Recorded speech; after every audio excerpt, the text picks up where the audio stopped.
Majina yangu naitwa Mchungaji Baita Momba wa kanisa la Urejesho hapa Magore Chamwino. Nawakaribisha watu wote wenye dini mbalimbali, kabila mbalimbali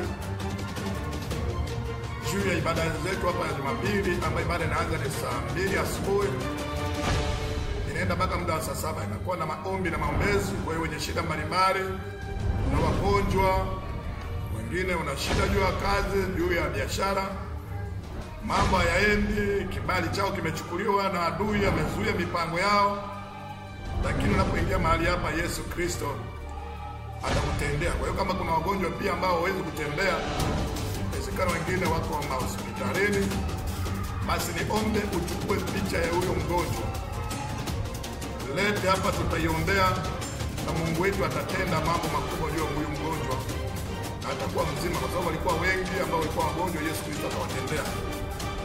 Kwa hiyo niwakaribishe mahali hapa katika ibada zetu.